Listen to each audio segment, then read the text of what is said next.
अखंड मंथन के सभी दर्शकों को नमस्कार। मैं हूं शेखर त्रिपाठी और आप देख रहे हैं अखंड मंथन ब्रेकिंग पॉइंट में। और आज भविष्यवाणी का विषय है भारत अखंड भारत कब बनेगा।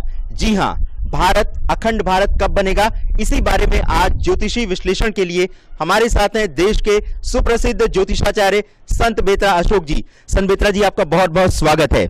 सबसे पहले ये बताइए कि जो अखंड भारत का सपना है और जिसे लेकर के पाकिस्तान की मीडिया में बहुत चर्चे हैं इस समय, और वो डरा हुआ है पाकिस्तान की भारत अगर अखंड भारत बना तो उसका अस्तित्व कहीं खतरे में आ जाएगा।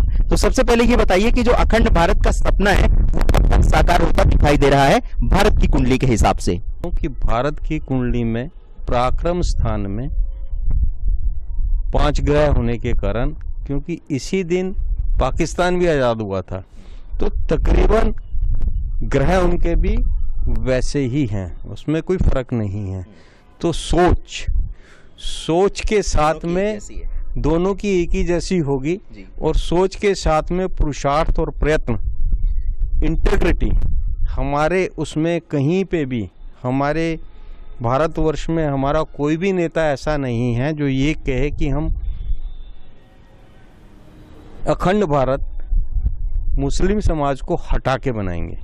सब साथ में लेके चलने वाला है। तभी मैंने इसको जो है धर्मनिरपेक्ष हिंदू राष्ट्र। संत बेतरा जी, हम तो ये भी कहेंगे ना कि अगर पाकिस्तान हमारा हो जाता है तो हमारे मुस्लिम भाइयों के लिए जगह हो जाएगी ना रहने के लिए। देखिए, वो हमारे में मिलने तक बहुत कुछ होगा, ऐसे इकट्ठा नहीं मिल जाएगा, बहुत तहस नहस के बाद मिलेगा, क्योंकि ये चीज़ें इतनी आसानी से नहीं होती हैं। और जो मैं निकट भविष्य में, मेरी पास्ट की जो भविष्यवाणियाँ आपने देखी होंगी कि अगस्त तक बहुत हलचल के आसार हैं, बहुत उठापटक के आसार हैं पड़ोसी राज्य में, और उसका जो है आस्ता आस्ता विभाजन मिलना, ये सब आस्ता आस्ता होगा। वन शॉट में कुछ नहीं होने वाला। वन शॉट में जो आप देखना चाहते हैं, जिसके बारे में आप सोच रहे हैं, वो 2026 के आसपास बनता है। जो आप अखंड भारत की जो परिकल्पना जो की जा रही है वो 2026 में है, और नेताओं की जो इंटेग्रिटी है वो बिल्कुल क्लियर है। सबका साथ, सबके साथ सबका विकास, तो वो लेके चलने वाले हैं। और ये मैं दोबारा कह रहा हूँ कि हिंदू राष्ट्र में, धर्मनिरपेक्ष हिंदू राष्ट्र में, विश्व में किसी भी देश में मुस्लिम समाज को वो सम्मान नहीं है जो हिंदुस्तान में है, अगर आप ध्यान से देखें। तो संत बेतरा जी के अनुसार जो अखंड भारत की जो परिकल्पना है, जिसके बारे में पाकिस्तानी मीडिया में बहुत चर्चे हैं और पाकिस्तान डरा हुआ है कि कहीं भारत उस पर कब्जा ना कर ले और उसकी सीमा अपने में मिला ना ले, तो इस बात को लेकर के हम आपको बता दें कि जो अखंड भारत की परिकल्पना है उसमें पाकिस्तान, श्रीलंका, बांग्लादेश और नेपाल, इन चारों पर भारत का एक तरह से प्रभुत्व हो जाएगा, और ये देश जो है भारत के आगे घुटने टेक देंगे। और इसमें अगर पाकिस्तान की बात की जाए तो पाकिस्तान को एक तरह से आप ये कह सकते हैं कि नेपाल से 10 गुना बड़ा ऐसा राष्ट्र होगा जिसके पास शक्ति कोई नहीं होगी, वो भारत पर पूरी तरह से निर्भर हो जाएगा। जो सीमा विस्तार होता है, इसमें मंगल का जो है बहुत ही प्रभावशाली होना जरूरी है। मंगल रहेगा तभी देश की सीमाएं बढ़ेंगी। एक समय में इंदिरा गांधी ने देश की सीमा बढ़ाने का काम किया था, क्योंकि उनमें वो नेतृत्व की क्षमता थी और वो एक कड़ा कदम उठाने की क्षमता थी। स्वर्गीय इंदिरा गांधी जी के राशि का स्वामी भी मंगल था जी। और माननीय मोदी जी की राशि का स्वामी, उनकी नाम राशि, प्रचलित नाम राशि जो मेष बनती है, उसका स्वामी भी मंगल है। और वृश्चिक राशि बनती है हमारे माननीय मोदी जी की, उसका स्वामी भी मंगल है। विस्तार तो इन दोनों की ही राज्यकाल में हुआ है। स्वर्गीय श्रीमती इंदिरा गांधी को तो लोग इवन यहाँ तक कि विपक्ष भी उनको दुर्गा के रूप में देखता था, और वाकई उस तरह की नेता आज के समय में तो अभी किसी भी महिला नेता को उस स्तर पर नहीं देखा गया। उनमें अगर आप देखें तो कई चीज़ें हैं जो डेयरिंग, जिस डेयर से वो डिसीजन लेती थी, किसी चीज़ की परवाह नहीं करती थी, वो चीज़ हमारे माननीय मोदी जी में भी वही गुण हैं। और जो एक राष्ट्रीय स्तर के नेता में होने चाहिए, अंतर्राष्ट्रीय स्तर के नेता में होने चाहिए। सबको साथ, सबका विकास, सबको साथ लेके चलने की जो सोच है, बहुत बड़ी सोच है। और आप 4 राष्ट्र की बात कर रहे थे, अखंड भारत का जो है उसमें 5 राष्ट्र होंगे, क्योंकि पराक्रम स्थान में 5 ग्रह हैं जो भाग्य भाव को देख रहे हैं, और भाग्य भाव का मालिक शनि है और दशम भाव का भी मालिक शनि है। और वो पराक्रम स्थान का जो तृतीय भाव का जो शनि होती है सबसे पावरफुल माना जाता है, और ये दुश्मन के लिए बहुत खतरनाक। तृतीय भाव का शनि जो है ये दुश्मन के लिए बहुत ही अहितकारक होता है। और आपका द्वितीय भाव का जो मंगल है ये भी पावरफुल है, तो वाक उसमें आदान प्रदान में भी भारत कहीं पीछे नहीं है, ना रहेगा। तो भारत का भविष्य जो अगर असल में देखा जाए तो जो चीज़ आप कह रहे हैं वो 2026 में जाके शुरू होती है। तो दर्शकों, जो सनबेत्रा जी का ज्योतिषी आकलन है उसके अनुसार जो भारत, जो अखंड भारत की जो परिकल्पना है वो 2026 के आसपास साकार होती नजर आ रही है। सनबेत्रा जी, प्रधानमंत्री श्री नरेंद्र मोदी जी के भविष्य का आकलन, जो कि 15 वर्षों का आकलन आप पहले ही कर चुके हैं, क्या आपको लगता है कि ये सपना, अखंड भारत का सपना और भारत का 5 देशों पर प्रभुत्व, ये जो सपना है अखंड भारत का, ये क्या पीएम मोदी के नेतृत्व में ही संभव हो पाएगा? देखिए, पूत के पांव तो पालने में नजर आ जाते हैं, और देश इस चीज को देख रहा है। कहीं पर परिवारवाद, जातिवाद की आड़ में जो लोग राजनीति कर रहे हैं उनको मुंह की खानी पड़ेगी। और ये सपना जो है साकार होके रहेगा, क्योंकि सपना साकार एक व्यक्ति ने नहीं करना है, हम सब ने करना है। उसमें हम सबका सहयोग ही काम करेगा। तो इसके लिए तो आप लोगों को, हम लोगों को ये देखना है कि इसको किस तरीके से आगे बढ़ाना है। सनबेत्रा जी, जब अखंड भारत बन जाएगा तो दक्षिण एशिया में भारत एक बहुत बड़ी शक्ति के तौर पर उभरेगा। उस समय भारत की जो छवि है वो दुनिया में किस तरह की बनेगी? देखिए, भारत पहले भी विश्व में नंबर 1 था, फिर उसका विघटन हुआ।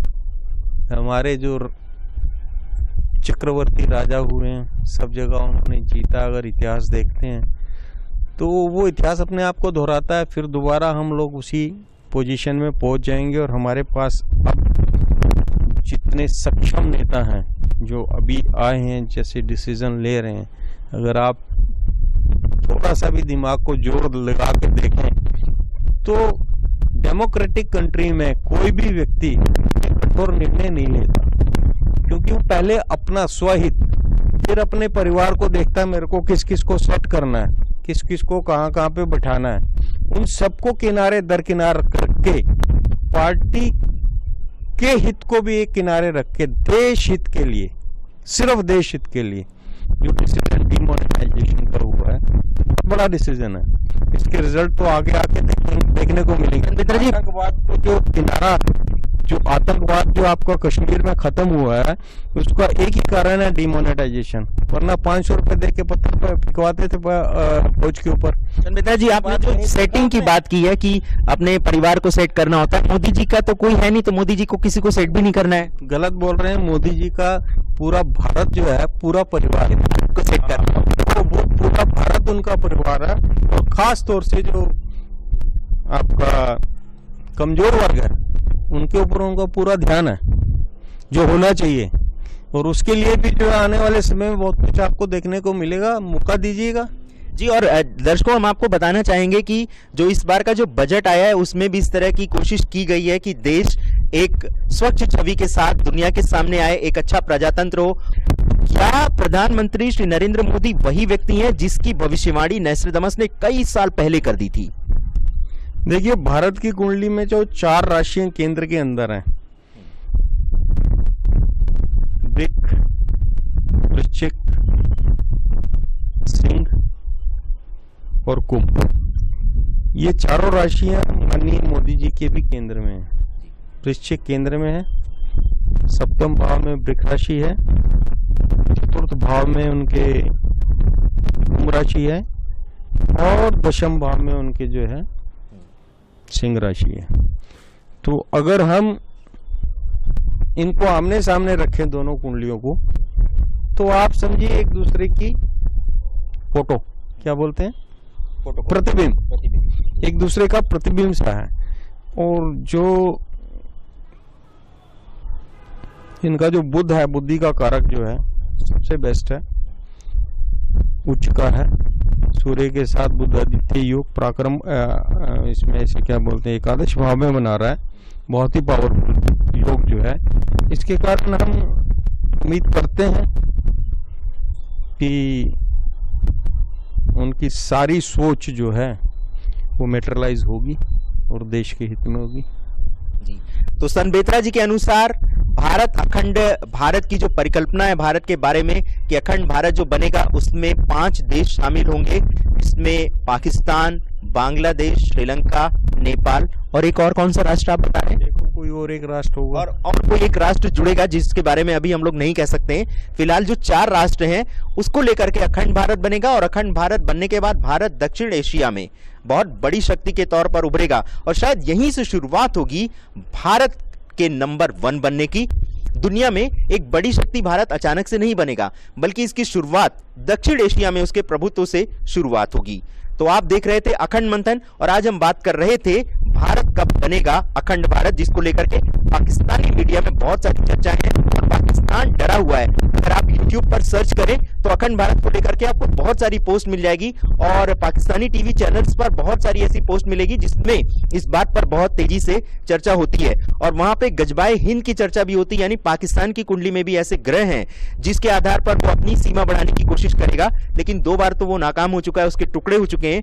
तीसरा अगर वो प्रयास करता है तो और उसके टुकड़े हो जाएंगे, इस बात की भी संभावना है ज्योतिषी आकलन के आधार पर। तो आप देख रहे थे अखंड मंथन। अखंड मंथन देखने के लिए आपका बहुत बहुत धन्यवाद और हमारा चैनल आप सब्सक्राइब करना ना भूलें, क्योंकि इस समय आपके प्यार और आपने इस चैनल को जिस तरह से लोकप्रिय बनाया है, इसके सब्सक्राइबर की संख्या 21,500 तक जा पहुंची है और तकरीबन 30 लाख व्यूज यानी 30 लाख दर्शक हमसे जुड़ चुके हैं। तो अगर आप हमें इसी तरह से लोकप्रिय बनाएंगे तो हम आपके लिए इस तरह की और भी भविष्यवाणियां कर पाएंगे। वैसे अखंड मंथन में आप बहुत सारी चीज़ें देख सकते हैं, बहुत सारी डॉक्यूमेंट्रीज देख सकते हैं, सिर्फ भविष्य ही इस चैनल की विशेषता नहीं है। तो आप हमारा चैनल देखें, सब्सक्राइब करें और हमारे साथ बने रहें। अखंड मंथन देखने के लिए आपका बहुत बहुत धन्यवाद और सन बेत्रा जी आपका भी बहुत बहुत धन्यवाद। आप इसी तरह की भविष्यवाणियां करते रहें और दर्शकों की सब्सक्राइबर की संख्या बढ़ाते रहें। धन्यवाद। तो दर्शकों आप हमारा चैनल देखते रहिए, क्योंकि आने वाले समय में हम और भी ऐसे मुद्दों को उठाएंगे जिस पर आपकी जिज्ञासा है, आप जानना चाहते हैं, क्योंकि बहुत सारे दर्शक कमेंट करके, फोन करके, ईमेल के जरिए हमसे पूछते हैं और अखंड भारत के बारे में भी बहुत सारे दर्शकों की मांग थी जो हमने आज पूरी कर दी है। अखंड मंथन देखने के लिए आपका बहुत बहुत धन्यवाद।